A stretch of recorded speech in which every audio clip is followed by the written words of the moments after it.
Olá, olá, terceira série. E aí, tudo bem com vocês? Vamos à nossa aula de redação. Sou o professor Wesley Fernandes dos Santos, professor do Instituto Marechal Malé. Bom, nós, gente, estudamos neste bimestre gêneros textuais, alguns, especificamente falando, miniconto, conto, novela, romance, crônica e as características do poema, certo? Então, nós procuramos entender todas as características destes gêneros textuais. Beleza? Muitas vezes se confunde com análise literária, e aí você pode pensar, não, professor, isso aí é uma questão mais de literatura? Não. Por quê? Porque a identificação das características dos gêneros textuais faz parte, então, da disciplina redação. Beleza? Assim como também a análise literária faz parte da literatura em si. Você, por exemplo, entender as diferenças entre romance e novela, as características do poema, só que, então, nós temos um conteúdo que é abordado pelas duas, então, vamos dizer, modalidades da disciplina língua portuguesa. Vamos lá, então. Temos aqui, leia o texto e responda à questão. Olha o tamanho do texto. Bruxas não existem, de Moacir Sickler. Será que realmente nós temos de ler este texto? É o que nós, então, veremos, certo? Bom, para isso, primeiro nós temos de ler o comando da questão e analisar as alternativas também. A respeito do texto acima, há o seguinte gênero textual: romance, novela, conto, miniconto, poesia. Olha, gente, não é necessária a leitura deste texto. Muitas vezes, né, em várias situações, a leitura dos textos não é necessária, tá? Isso pode ocorrer muito com tipologia textual. Aí, muitas vezes, a leitura do texto será necessária. Para você se situar, por exemplo, se trata de uma argumentação, ou de uma simples exposição, ou é uma injunção. Muitas vezes, até o modelo da tipologia você já pode, então, determinar se trata de uma injuntiva, por exemplo. Beleza, vamos lá. Então, nós temos o texto. Como é que nós vamos analisar, então, isso? Observe. Se você for ler o texto em si, você, por meio de um trecho, não vai entender se trata de uma novela ou de um romance, ou até mesmo de um conto, tá? Se, por exemplo, você não perceber isso que eu vou mostrar para vocês agora. Primeiro, vamos lá. É uma poesia? Vocês podem observar que se trata de uma narrativa. Quando eu era garoto, acreditava em bruxas, mulheres malvadas que passavam o tempo todo maquinando coisas perversas. Então você já sabe que não se trata de uma poesia. Um texto que tem a simples intenção de demonstrar sentimentalismos provindo do ser, né? Por causa, por exemplo, de suas conturbações pessoais ou mesmo por causa das problemáticas sociais que atingem individualmente cada cidadão, né, de uma forma então diferenciada. Bom, não é isso. Então nós poderemos cortar aqui poesia. Miniconto. O miniconto é um tipo de gênero textual. Agora nós vamos começar a trabalhar as características, né, que diferenciam o romance da novela, do conto, do miniconto. A poesia não, a gente tem como realmente eliminá-la. São aquelas questões, né, de eliminação em que uma realmente não vai ter nada a ver com, então, o que é apresentado, tá? Como aí no caso o texto. Bom, o miniconto é um tipo de gênero textual que mal é apresentado o conflito, você já vai para o clímax ou muitas vezes direto para o fim, tá? Não é um miniconto, é evidente aqui. Tá? Aqui até certo espaço para se trabalhar o conflito, certo? Bom, então, vamos eliminar o miniconto também. Agora, conto, novela e romance. A questão é, você não vai conseguir determinar estes três se você não entender que existe fim para o gênero textual ou não, ou se é somente um trecho. Vamos ver isso? Então, eu li o primeiro parágrafo e entendi que se trata de uma narrativa, tá? E vou ler o último parágrafo para ver se há um desfecho. Vamos ver isso? Tudo ficou bem. Aliás, deixe-me pegar aqui de um... pode ser daqui mesmo. Tudo ficou bem. Levaram-me para o hospital, o médico engessou minha perna e em poucas semanas eu estava recuperado. Desde então, deixei de acreditar em bruxas e tornei-me grande amigo de uma senhora que morava em minha rua, uma senhora muito boa que se chamava Ana Custódio, tá? Bom, vamos lá então. Há um desfecho. Se há um desfecho, olha, a novela, ela se trata de um gênero textual que tem até mesmo o mesmo número de conflitos periféricos que o romance. A diferenciação é que o romance vai trabalhar no caso, conflitos periféricos de uma forma mais, vamos colocar assim, acentuada, valorizando mais cada história, né, dos conflitos periféricos, de uma forma muito exagerada até. Também o romance ele vai ter uma divagação maior na condução da trama. A novela já tem uma condução mais, vamos colocar assim, frenética. Só que o conto sequer tem essa situação, né, de trabalhar em si a trama de uma forma, vamos colocar assim, mais direta, tá? De uma forma em que haja uma progressão temática, uma progressão da trama, de uma forma mais, vamos colocar, acelerada que o romance. Só que mesmo assim, é um tipo de trabalho que é um pouco demorado.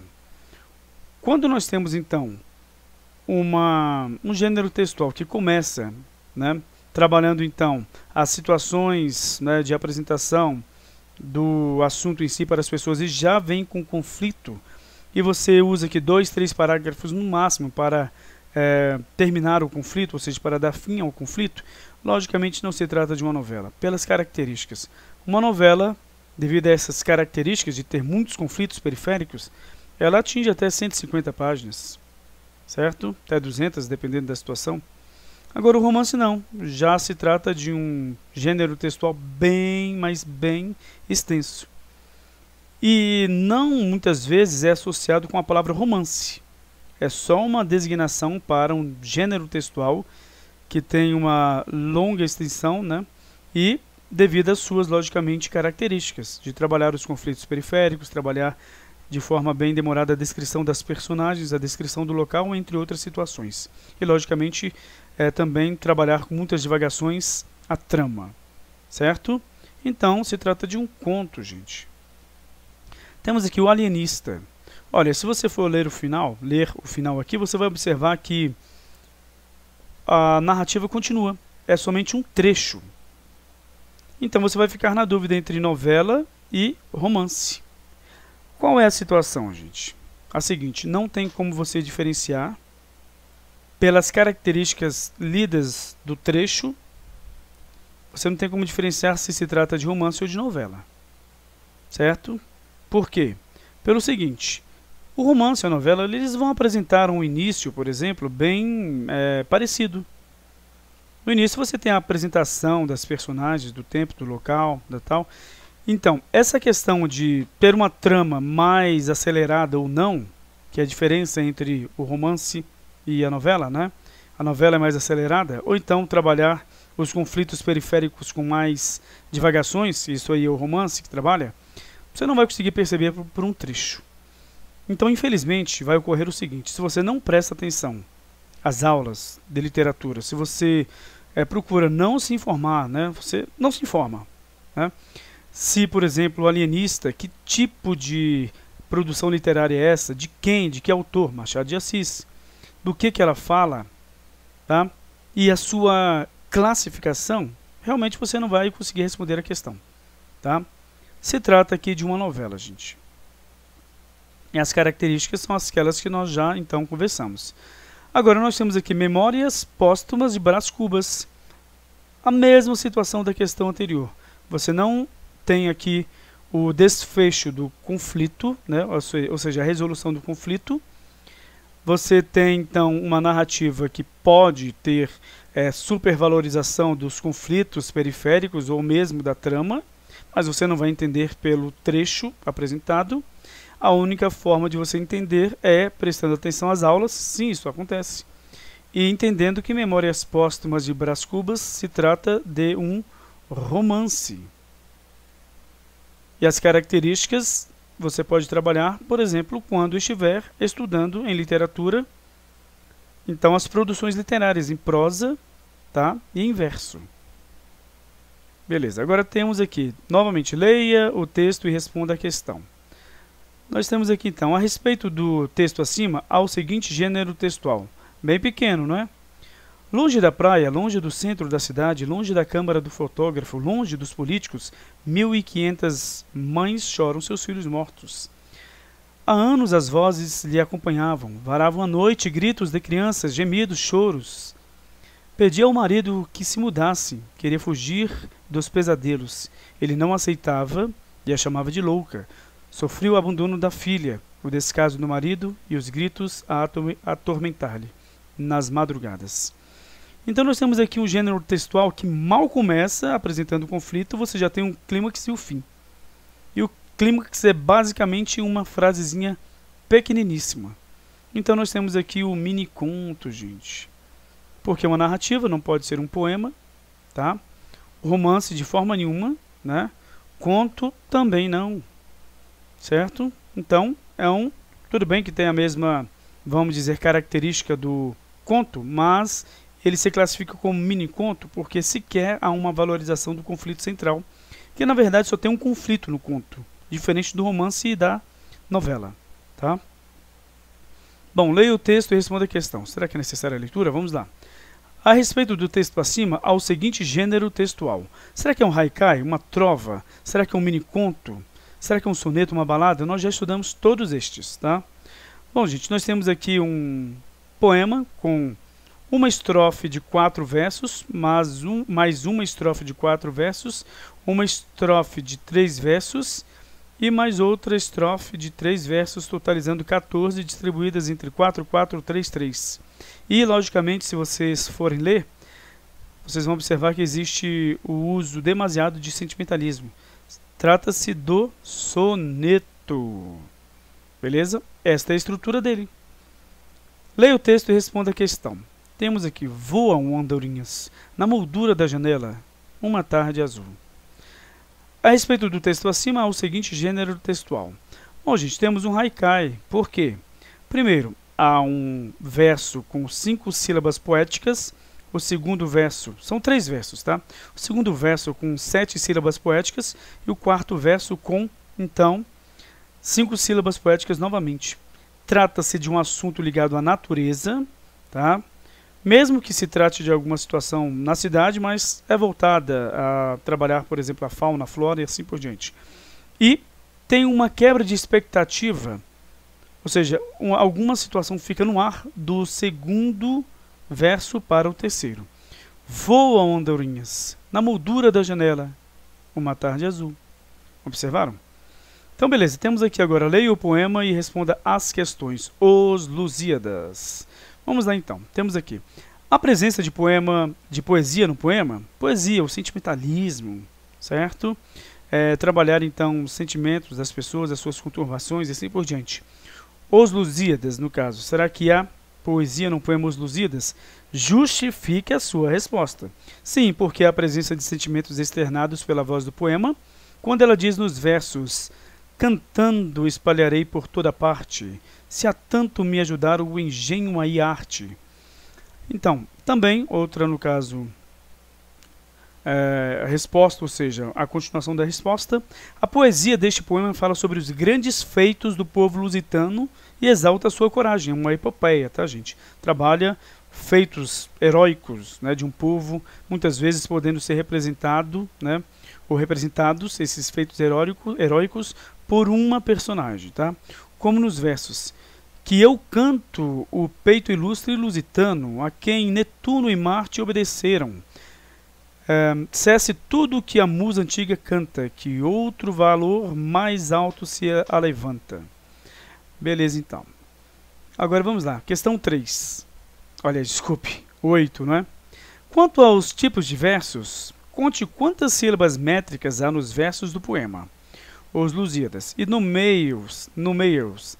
Se são versos de sílabos, por exemplo, faça a separação pelo menos em 3 versos, né, nos espaços abaixo.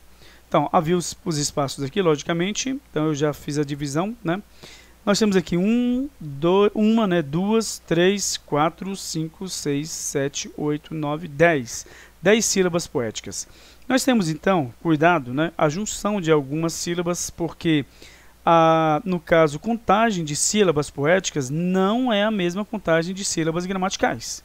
Cuidado com isso, porque você fala as armas e os barões assinalados. Beleza?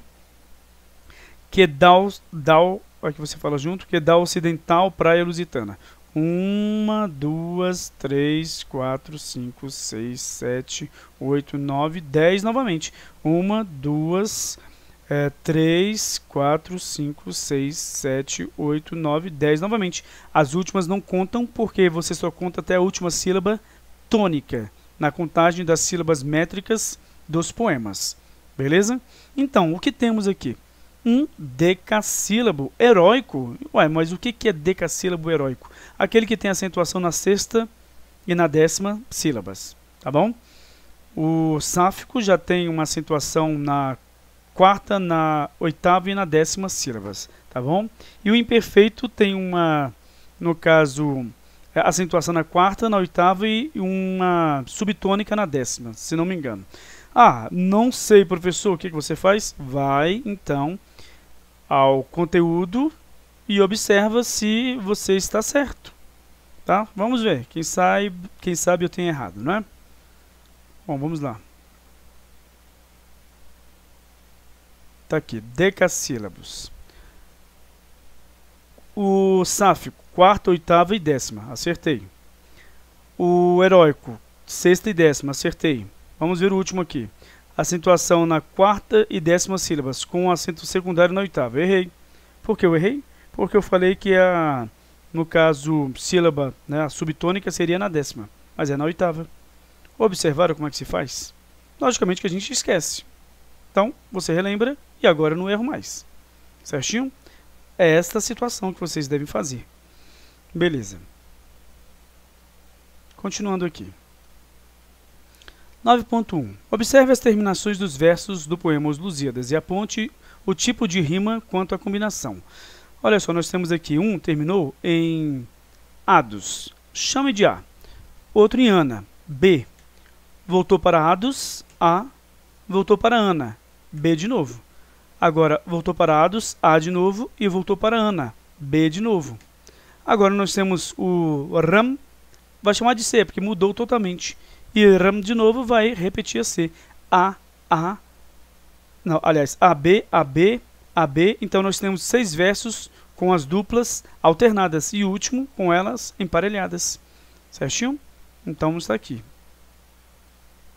Qual é o tipo de poema Os Lusíadas quanto ao número de versos nas estrofes? Se vocês contarem, 8. Tá? 1, 2, 3, 4, 5, 6, 7, 8. Então, é 1/8, tá bom, gente? Agora, temos aqui a questão 10. Admirável Gado Novo, de Zé Ramalho. Tá? Uma música que se comporta como um poema e que tem um contexto muito, vamos colocar assim, vasto para análise. Vamos lá então. Marque a alternativa que preenche corretamente as lacunas do texto quanto à versificação da música acima. Depois da segunda estrofe, A1. Aí nós temos aqui a primeira, segunda estrofe. Eu, vida de gado, povo marcado e povo feliz. Aí, de novo. Eu, vida de gado, povo marcado e povo feliz. Logicamente que você tem que cantar, né? Mas vamos lá. Nós temos então um refrão, gente, porque o refrão é essa parte mais importante que há uma certa repetição, valorização, né, dele em si. Então, que reforça a ideia defendida pelo sujeito lírico a respeito do povo que, apesar de marcado, é feliz. Esse marcado aqui significa o quê? Que você então vamos dizer assim, controlado. Assim como você marca o gado para ser reconhecido, né, e você então na verdade, é propriedade de alguém. E mesmo assim é feliz. Quanto à metrificação da estrofe, os versos são decassílabos, tá? E as rimas são mistas. Por quê? Porque ela simplesmente tem uma terminação, né, em que não há coincidência dentro das, no caso, rimas que existem, como emparelhadas, como interpoladas, como alternadas, né? Entre várias outras, né? Beleza, então, gente, ficamos por aqui.